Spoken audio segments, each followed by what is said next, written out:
Alright, hey everyone, how are you guys doing? So guys, एक बड़ा question आता है मन में कि क्या सीयूटी पीजी एलएलबी एक इजी एग्जामिनेशन है क्या, या फिर ये एक टफ एग्जामिनेशन है? हम इसको किस तरीके से परसीव करें, हमें कितना टाइम देना चाहिए सीयूटी पीजी एलएलबी के लिए, और हमें क्या क्या चीज़ें ध्यान रखनी चाहिए while preparing for CUET PG LLB 2027। तो इस वीडियो को एंड तक देखो, अपने दोस्तों के साथ शेयर जरूर करना। और शुरू करते हैं इस वीडियो को। गाइस देखो, सबसे पहले तुम्हें ये समझ में आना चाहिए कि हम जब भी सीयूटी पीजी एलएलबी एग्जामिनेशन की बात करते हैं तो हमें सिर्फ एग्जाम की बात नहीं करनी, हमें एग्जाम के क्वेश्चंस की बात नहीं करनी। We have to talk about all over the exam, about everything. ठीक है, तो मैं अगर सबसे पहले बोलता हूं तो देखो, कंपटीशन की बात करते हैं। ठीक है, अगर मैं तुमसे कंपटीशन की बात करूं तो कंपटीशन हर साल सीयूटी पीजी एलएलबी में इंक्रीज ही होता रहता है। ठीक है, बट डरने की कोई बात नहीं है, क्योंकि सीट्स तुम देखोगे तो काफ़ी है ना। यहाँ पे ऑलमोस्ट 52 या 53,000 से जो पिछले साल था, ठीक है, कंपटीशन जो इंक्रीज होके पहुंचा है वो पहुंचा है ऑलमोस्ट 57,000 पे। ये अप्रॉक्स डेटा मैं लिख रहा हूं तुम्हारे सामने, यानी कि 2025 का है, ये 2026 का है। कंपटीशन हर साल इंक्रीज होता जा रहा है। इसका मतलब ये है कि ऑब्वियसली कुछ तो इंटरेस्टिंग है इस एग्जामिनेशन के अंदर। एंड बट ऑब्वियस बात है कि भाई देखो यार, ऐसा बड़ा एग्जाम है और इतने बढ़िया यूनिवर्सिटीज़ मिल रहे हैं, बीएचयू मिल रहा है, डीयू मिल रहा है, सीएलसी मिल रहा है, तो फिर ऑब्वियसली लोग इसके लिए अपीयर होंगे ही होंगे। लेकिन अगर तुम यहाँ पे देखोगे तो हमारे पास एक बड़ा क्वेश्चन आता है, ठीक है, कि यार सिलेबस, ठीक है, इस एग्जाम का सिलेबस इस तरीके का है कि जनरल पेपर में काउंट होता है ये एग्जाम, यानी कि कोई भी बच्चा दे सकता है इररिस्पेक्टिव ऑफ देयर बैकग्राउंड। तो ऑब्वियस सी बात है, ठीक है, कि यहाँ पे मैथ्स का भी बच्चा बैठा है, साइंस का बच्चा बैठा है, हो सकता है कि कोई बच्चा बीए का हो सकता है कोई बच्चा बीकॉम का हो। तो कंपटीशन की बहुत वैरायटी है और उसी हिसाब से सिलेबस की भी बहुत वैरायटी है।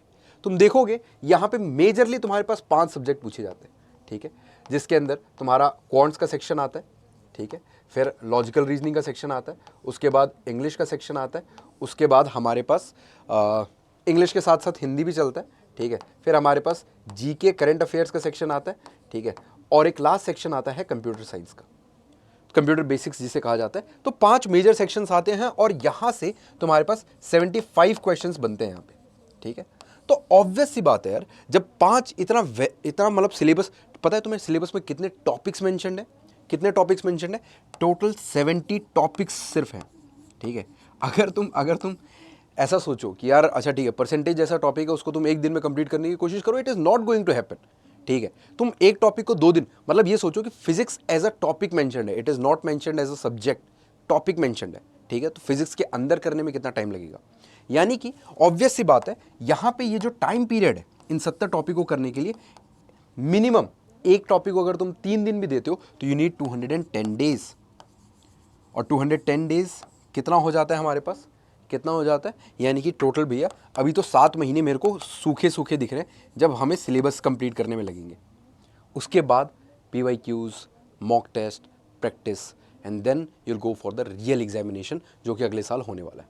Obviously this exam is tough, लेकिन इस एग्जाम को क्रैक करने के लिए मैं तुम्हें बताऊं, ऑल इंडिया रैंक 1 2025, ठीक है, शुभ भट्ट हमारे साथ थे, ठीक है, ही गॉट 286 मार्क्स। लोगों को लगा कि यार नहीं, अब ये सीलिंग है, इससे ऊपर मार्क्स नहीं जाएंगे। पेपर टफ हुआ, पैटर्न चेंज हुआ, मैंने इसके ऊपर भी एक वीडियो बनाई है, ठीक है, सब कुछ हुआ, स्टिल हुआ क्या? All India rank 1 2026 again from अड्डा 247, और यहां पे अर्चिता ग्रोवर गॉट 300 ऑन 300। एक नई लिमिट सेट हुई। दैट मीन्स पेपर कितना भी टफ आए, पेपर कैसा भी आए, कितना भी लेंदी आए, ठीक है, the things are achievable, the marks are achievable. ठीक है, लोग कर रहे हैं, बट कर कैसे रहे? How these people are doing it? ठीक है, हम कैसे उस top category, top tier of people में जाए, वो क्रीम में कैसे पहुंचे? उसके लिए all you have to do is batch. अब तुम्हें लग रहा होगा कि भैया क्या यूट्यूब से तैयारी नहीं हो सकती? बिल्कुल हो सकती है, बट यूट्यूब से तैयारी करोगे तो मिड लेवल पे रह जाओगे, या फिर बहुत लोग डिस्ट्रैक्ट हो जाते हैं यूट्यूब से। ठीक है, फालतू के कमेंट्स भी आते हैं कई बार क्लासेस नहीं हो पाती हैं यूट्यूब पे उस तरीके से जिस तरीके से होनी चाहिए। ठीक है, ऑब्वियसली बहुत सारी दिक्कतें आती हैं यूट्यूब के ऊपर, ऐप के ऊपर ऐसी कोई दिक्कत नहीं होती। जो क्लास जिस टाइम पे शेड्यूल्ड है उस टाइम पे वो होगी तो होगी, नो मैटर वॉट, अब वो उसके लिए कुछ भी हो सके। ठीक है, तो ये सारी चीज़ें हैं जो तुम्हें फाइनली ये बात बताती हैं कि देखो यार, पेपर थोड़ा सा टफ तो है, क्योंकि कंपटीशन ज़्यादा है, सिलेबस बहुत ज़्यादा वास्ट है, ठीक है। और मैं तुम्हें सच बताऊं, इन दोनों टॉपिक के अलावा, ये दो मैंने पॉइंट लिखे हैं, इसके अलावा कोई और रीज़न है ही नहीं कि सिलेबस टफ हो सकता है, कि ये पेपर टफ हो सकता है, ठीक है। क्योंकि पेपर में कोई रॉकेट साइंस तो पूछ नहीं रहा। तो यहाँ पे बच्चे फिर भी अच्छा नंबर स्कोर कर रहे हैं इन दोनों चीज़ों के होने के बावजूद, it is because of batches, ठीक है। तुम बैच के अंदर इनरोल कर सकते हो। यूट्यूब के ऊपर कुछ टाइम तक अगर तुम पढ़ भी रहे हो, ठीक है, जिस बच्चे ने थोड़ा टाइम तक पढ़ लिया है यूट्यूब पे, आई फील कि उस बच्चे को अब आइडिया लग चुका होगा कि यार हाँ, मुझे इन फैकल्टी से बातें समझ में आ रही हैं, टीचर से बातें समझ में आ रही हैं, now you can enrol in the batch, ठीक है। तो तुम उस तरीके से भी, एक ट्रायल भी हो जाता है तुम्हारा उस तरीके से, है ना। और हम यही रिजल्ट्स को सेलिब्रेट करने के लिए, in fact for MH CET also we did 99.99 percentile हमारे वहाँ से है, ठीक है। देन 99.8, 7, 6 ऐसे करके बहुत सारे परसेंटाइल्स हैं। हम टॉपर्स वीक सेलिब्रेट कर रहे हैं। तो यहाँ मैं तुम्हें पहले रिजल्ट दिखा देता हूँ, ठीक है। यहाँ पे देखोगे, ठीक है, ये देखो 99.99 percentiles. Then we have all India rank 1 Archita Grover, है ना, 300 on 300, अ परफेक्ट स्कोर। तो ये सब कहाँ से आ रहा है भैया, ये सब कैसे स्कोर कर पा रहे हैं? It is because of batches. All courses पे जाओगे ना, तो यहाँ पे यूजी एंड पीजी कोर्स आएगा, और यहीं पे आएगा तुम्हारे पास लॉ एंट्रेंस एग्जाम, ठीक है। You can enrol in CUET PG LLB का स्पेसिफिक बैच, ठीक है, जो कि अभी एट दिस मोमेंट, ठीक है, ये अगले मतलब ये जब वीडियो जारी होगी, तो इस वीडियो के I am recording this video on 30th रात को 8 बजे, ठीक है। बट ये वीडियो जब तक लाइव हो रही होगी और जब तक तुम्हारे पास ये वीडियो पहुंचेगी, तब तक हो सकता है 31st का सुबह हो जाए, ठीक है।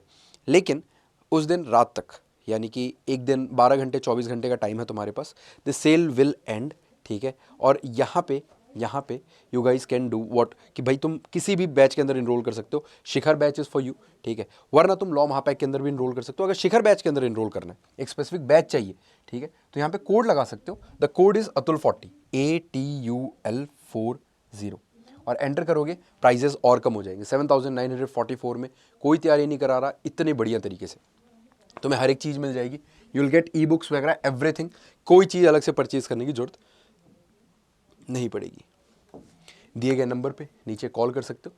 अगर मेरे से बात करनी है या किसी भी फैकल्टी से बात करनी है, तो गूगल फॉर्म होगा नीचे, वहाँ पे वो फिल भी कर सकते हो। So that's all for this video. Thank you so much for being such a wonderful audience. मिलते हैं अगली वीडियो अगले सेशन के अंदर। Until then keep grinding, keep hustling. जय हिंद, bye bye and take care.